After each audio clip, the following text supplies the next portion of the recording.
Hello guys and welcome back on Talking As Roma. Just as a note, the name of this channel might change in the next days. Why is that? I will explain it further on. Anyway, today Roma won against Lecce. This is my first, the first comment to a match here. It's a victory, so thank God I started with a victory this YouTube channel. The victory is 4-0, so Roma won this home match against Lecce 4-0. Yesterday I told you it's not 100% sure that Roma will win this match. Why? Because Lecce was coming from 3 victories in a row in Serie A, so even though they are, at the bottom of the Serie A, it's not. It was not an easy match to prepare. Anyway, Roma prepared it very well. I think the player today looked kind of concentrated, focused on the match. Sorry, not concentrated. I will make a lot of mistakes in English. So if there is an English-speaking guy that is following me, please make comments because I want to improve my English. I studied, to comment the games of AS Roma. I studied all the names of the injuries. So I know the ACL, the muscle strain, the muscle contracture. Indeed, today Pellegrini was substituted at halftime because he had a problem with the muscle. Was a muscle contracture. Anyway, he was feeling pain on the muscle. It should not be a strain, which I understand is when the muscle is pulled too much, but it's the opposite thing. So it should not be that bad.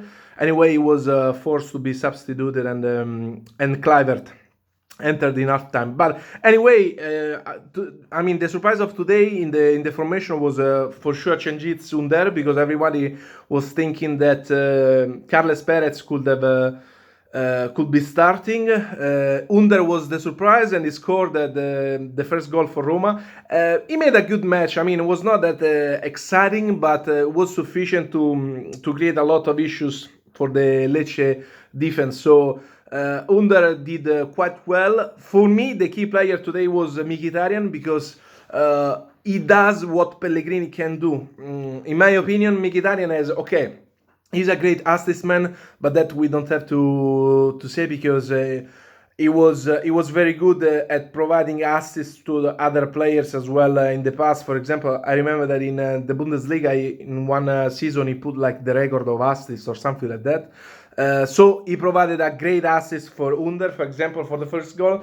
But why do I say that today he was the key player? Because he can attack the box in a way that, for example, Pellegrini can do. He's now having some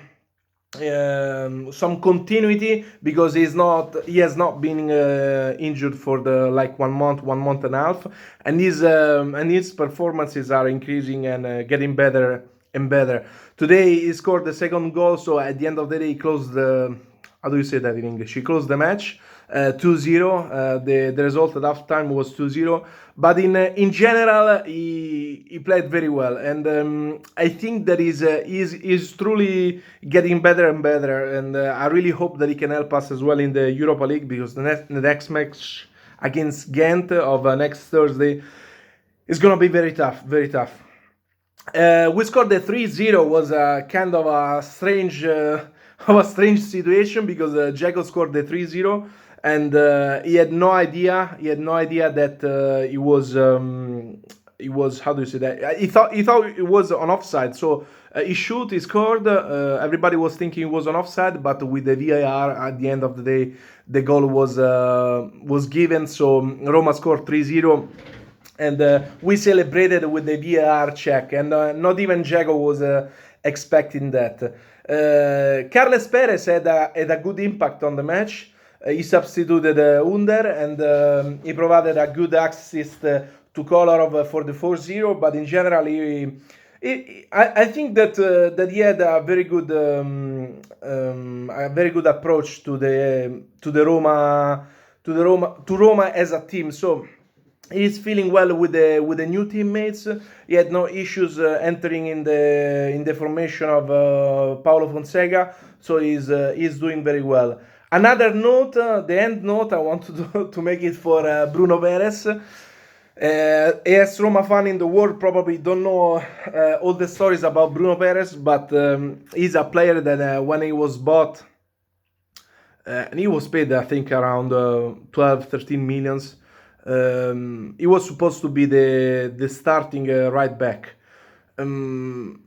We sold him last year, I think 1 year and a half ago, and it was such a relief because he was not performing very well. Most importantly, he was losing a lot of balls when we were attacking, and was not, of course, helping anybody in defense. I'm not saying he's a great defender, but today at least a sufficient performance in the attacking position. So Bruno Perez is doing well, and the thing that I want to tell you is that there is a story. I don't know if that is true or not, and that might be interesting for people that don't live here in Rome. That Petraghi has been calling him. Petraghi is our director, sport director. Petraghi has been calling Bruno Perez at night to check if he was out drinking or not, because he has some problems with drinking. In the past, he has been making car accidents here in Rome. So Petraghi, I think, is checking a lot on him. And to be honest, the performances of Bruno Perez for me, are extremely surprising, because this is not the player that we sold 1 year and a half ago. I hope he can have continuity as well, just like Mkhitaryan, and in general, like everyone. I'm still missing Diawara in the midfield, because for me, Cristante cannot give to the defenders a free and good line of passes like Diawara can. So you see a lot Paul Lopez and the central defenders having a hard time to find a right, good and free pass. So sometimes they need to risk too much, and we lose the ball. So I'm missing a lot Diawara. That is, for me, it's a lot better than Cristante in that position. But today everybody did pretty well. Lecce, I think, shoot one or twice. They hit a goalpost. Okay, that's fine. The result was already 3-0. Nothing to say. So that's it for today. So clear eyes, full hearts, can lose. Ciao.